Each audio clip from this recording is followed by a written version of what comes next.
I didn't really choose him then, but when he wrote his letters, I fell in love with him You through still have those letters. those letters. Wonderful. You're watching the Spotlight Network, starring Hollywood's newsman, And if you're just Logan to Crawford. investigators, they now believe a single member. He works with TV and film legends. And now, Logan's shining the spotlight on the world's top emerging authors and creators. International were abducted. This is Spotlight with Logan Crawford, streaming on Roku, Apple TV, and Amazon Fire TV. I'm Logan Crawford, and right now on Spotlight, we explore a breathtaking true story of survival, love, and unshakable faith with author Linda Fischer and her wonderful husband, Horst Fischer. They're discussing her memoir, For Better or Worse, a tale of love and devotion. Raised in war-torn Germany and baptized in secret under the Nazi regime, Linda's journey with her husband, Horst, is a testament to resilience that unfolds from the shadows of concentration camps to the ballrooms of Europe. It's an amazing story. It's an inspiring story. We're delighted to feature them here on the Spotlight Network. To the folks at home, please subscribe to our channel and please purchase their wonderful book. The links are below this interview. Linda and Horst, thank you so much for joining me here today. It's our pleasure. Yeah. Thank you.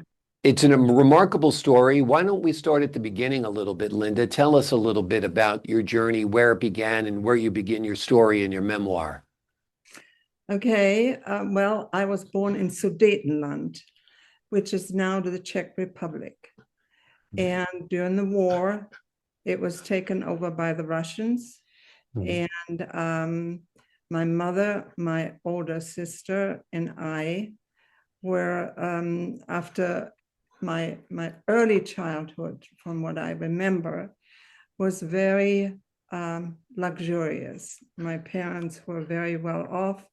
My mother's family owned a jewelry company because in that area of Sudetenland, they were very famous for their jewelry in Gablons, now Jablonets. And when I was about 5 years old, we were taken from our life. My father was in the war by the Czechs in those days, who had taken over Sudetenland and put in a concentration camp. And the experiences of that as a young child are marred in my memory forever. Yeah. And so your dad was taken from your life and he was put in a concentration camp, or was the whole family? no, just my mother, my older sister, and I. During that era was especially in Lobositz, where I grew up.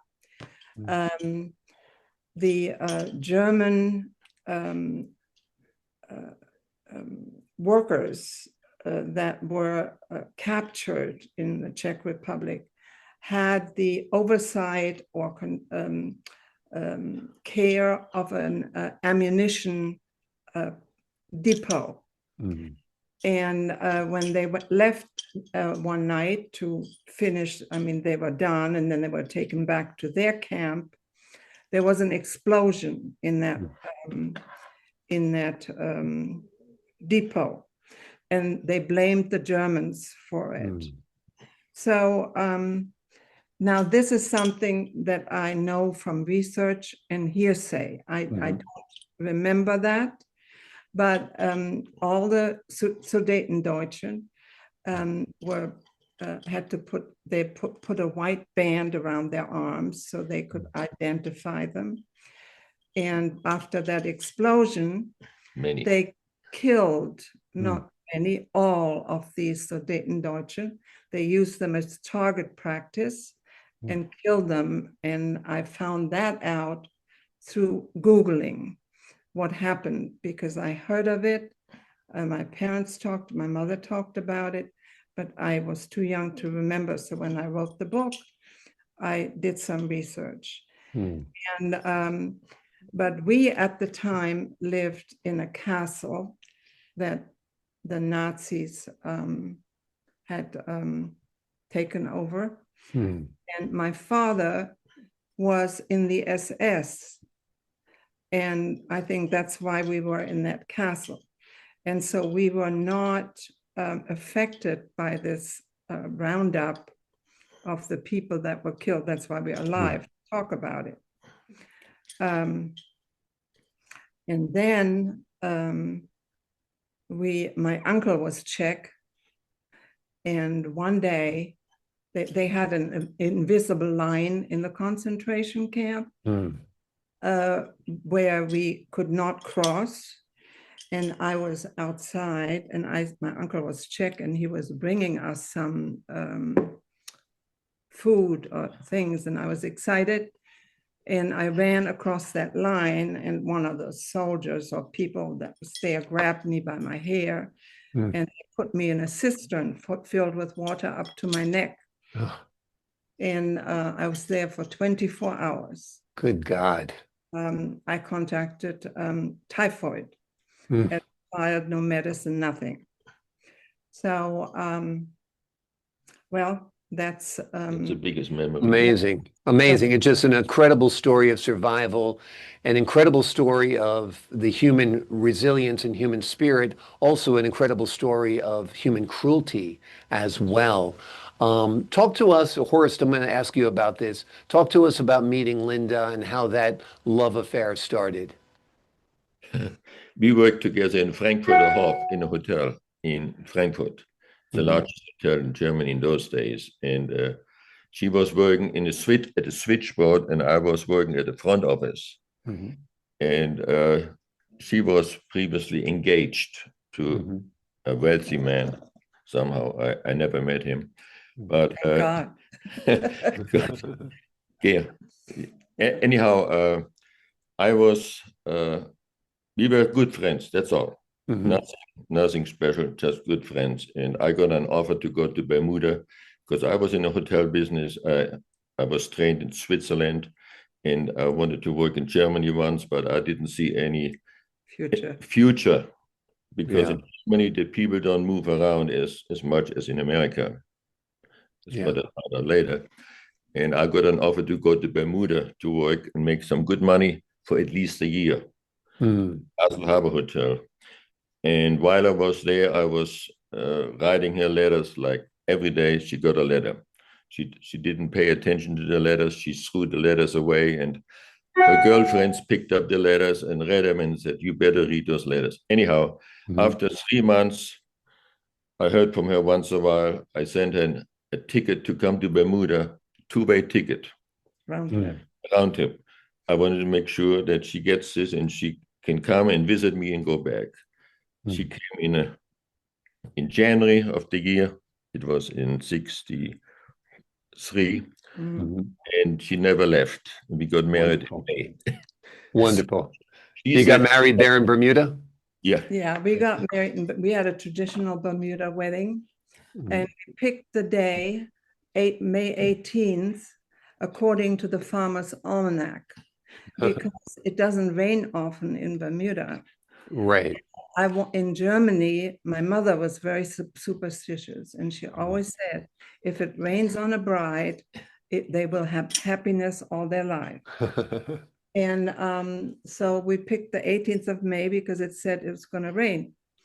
And but we you fell in love with my letters, you said. Yeah, that's right. Because when we were in Frankfurt, and like I said, we were friends, I didn't really want anything to do with him. Very, very nice. The guy I was actually engaged to used me as a puppet, in his inventory. And Horst was very true and had a very kind manners and polite. And I said, there has to be somebody in between. I didn't really choose him then, but when he wrote his letters, I fell in love with him. We still have those letters Those letters. Wonderful. We Wonderful. still have them. after 62 years. That's Yeah. amazing. It's amazing. It's wonderful that you still have those letters. Talk to us about your journey finally to America, coming to America. When did that happen and what was that like? We were in Bermuda, Right. and You had friends in I was a nanny for an American family in Germany. And the grandmother she came over to Germany, and she met me, and she said, oh, you have to come. They were they were friends of the Marriott family and very wealthy.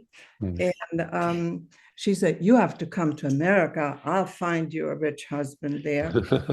And so I didn't really want to go right away. That's when Horst sent me for Christmas the round trip ticket. Mhm. My parents in Germany in those days, my father ruled with an iron hand the house. He was very strict, and there was no way that I would, my parents were disappointed that I broke off the engagement to this wealthy man and family in Germany. And so I took off on my 22nd birthday in the middle of the night. I snuck out of the house, went to England by train, and flew to Bermuda. And we, a few months later, we got married. So the bottom line was, she knew about the people in Washington. They invited us to visit. So we visited Washington. And I met Mr. Marriott, who's now in charge of Marriott Hotels, the president. They own it, yeah. And he said, why don't you come and work for us? Because I have the European training, Switzerland, 3 years, and so on. And he helped us to get proper immigration and get our green card to come over to America. And this was in 1967. Yeah. And we said, why not coming over for a couple of years? We can always go back to Germany, and we want, and we are here since then. Yeah. You fell in love with America, I presume? Yes, Yeah. I felt also that I can help America, because in those days in the hotel business in 1967, Americans did not drink wine for dinner. They had a scotch or something else, or gin and tonic. So I helped them to Fine dining. fine was dining. not- Right. Fine dining in Marriott in those days was not there. They Right. only had 5 hotels in 1967 when I worked for them. Wonderful. So I helped them for a while, and then I changed Sonesta Hotel, and I worked for Hyatt. I worked 50 years in hotel business now, and I retired 2006. Wow. Amazing. Yeah. Amazing. So we really enjoyed it, and we go to Germany back and forth. But it was a shock when we came, because he was offered a salary for I think you earned $107 a week. And we thought that was very good. We thought we get $107. We never paid taxes in Bermuda. Bermuda doesn't have taxes. So we $97, because I was scamming through the book again. It was $97 we had per week. So we really had to tighten our belts, because we had a child, and we had another child on the way. And so those were the hard times, shock when we first came. Yeah. But You made it. the people were very welcoming to us. We are immigrants to this country, but we have never been Felt this way. we never felt that way. We felt welcome. People helped us. When we moved from Bermuda to America, we had all our belongings on a boat, but didn't have the money for an insurance. That boat sank with all our belongings. So we had a mattress that we slept on, and we had a crib for our son. Yeah. And Anyhow, people brought us stuff. Amazing, amazing. They, People are really good-hearted when it comes down to it. You hear a lot of stuff about people that they don't like immigrants or they don't like that. When it comes down to the human interactions of people, people are generally great to other people and helpful to other people. That's been my experience. Seems like it's been your experience too. yeah, yeah. absolutely. Now, Wonderful. I wanted to say something about my upbringing. Mhm. My father was working for Heinkel Messerschmitt, and he worked for Werner von Braun, with Werner von Braun, who built rocket centers in America, Mhm. in NASA. And he was in Czechoslovakia. He was running a factory to make airplane motors. Mhm. 44 in the fall, it got very touchy because the Russians came close to Czechoslovakia. Yeah. So he sent my mother, my sister, one brother and myself to Berlin in 44. He said, you go to Berlin where it's safe. Mm.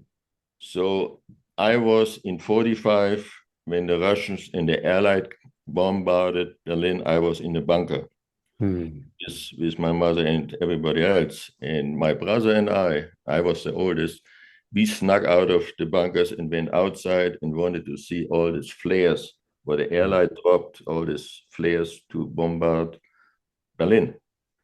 So then I was captured by the Russians as a child. I was held as a hostage With a bayonet. with a bayonet in my head, and they were searching for German soldiers. So I had to go with them through the bunkers, and they were searching, and then they let us go. But we were chased out of our house, and we had to go across to my grandmother, who had a very small apartment. And the Russians took over our house, and he said, and one of the biggest things I remember, they gathered up all the women for one day. And when my mother came back at night, I didn't ask her anything. Yeah. I knew something happened to the women because they looked different. So I never asked her, and never, even before she died, I never asked her what happened. I knew what happened. It's cruelty. Yeah. Like I said, you guys have seen the best of times, the worst of times, and hence the name of your book, For Better or Worse. Yes. And it's no surprise why they call your generation the greatest generation, because you went through absolute hell at times, persevered, never lost faith, never lost your spirit, never lost your sense of resilience and perseverance, and are a true American success story. And it's been such a delight to have you on the show. The name of the book we've been talking about today is called For Better or Worse, A Tale of Love and Devotion. It is a true story of survival, courage, and lifelong resilience. Linda and Horst, thank you so much for joining me here today. Well, thank you. It was a pleasure. Our pleasure. Pleasure's been all mine. I appreciate your time, your insight, your candor, and the wonderful work you've done on this book. To the folks at home, I'm Logan Crawford, thanking you for your time this time. Until next time. Thank you. Bye.